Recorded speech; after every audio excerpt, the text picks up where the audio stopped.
not. Dan Wootton torn Harry apart for vile act to Queen, keep her damn secrets off US television.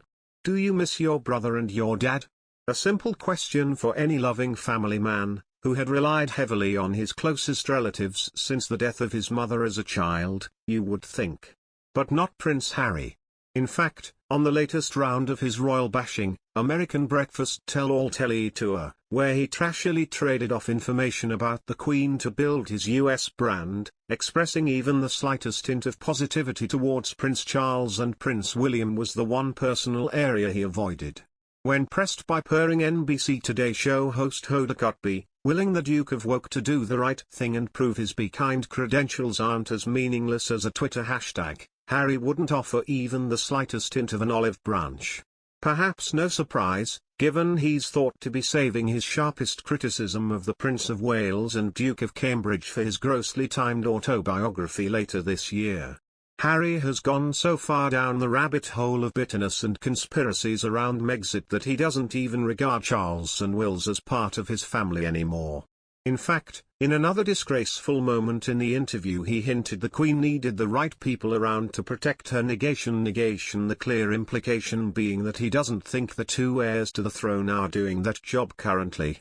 Harry is so delusional he doesn't compute the complete hypocrisy of making such a statement when he hasn't bothered to visit his 95-year-old gran for the past 9 months because of a pathetic row with the British government over security.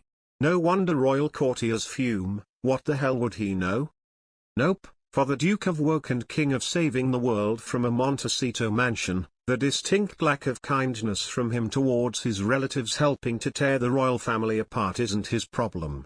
Nor is confirmation of the fact he still might deprive the Queen of meeting the great-grandchild named after her nickname Lilibet, without permission, because he won't be granted the same security he would have received as a working royal at the Platinum Jubilee. Harry's lack of self-awareness has become embarrassing.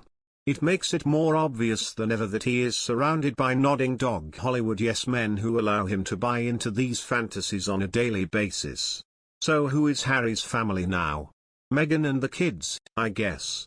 But I had one overwhelming impression watching this interview: Harry is so obviously deeply unhappy.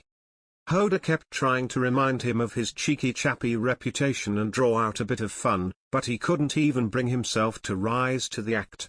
Reinvented as a social justice warrior on the other side of the world, his previously irresistible spark has disappeared faster than his hair, replaced by a dead behind-the-eyes misery. He has been so indoctrinated by the hippy-dippy woke philosophies of his Californian social climbing wife, who has managed to convince him they are genuinely saving the world by, signing multi-million-dollar deals with mega corporations like Netflix and Spotify. For a man so obsessed with protecting his privacy, the revelations in the interview, once again, sat uncomfortably. Most cringeworthy was the way he seems happy to trade off secrets of the deeply private Queen to appease American broadcasters, just like when he revealed to James Corden on the top of a double-decker bus she had bought Archie a waffle maker for Christmas. This time it was the fact she doesn't care to celebrate birthdays, one day out from her 96th. Boasting about the closeness of their bond, Harry told Hoda, "We have a really special relationship. We talk about things that she can't talk about with anybody else, so that is always a nice piece to her.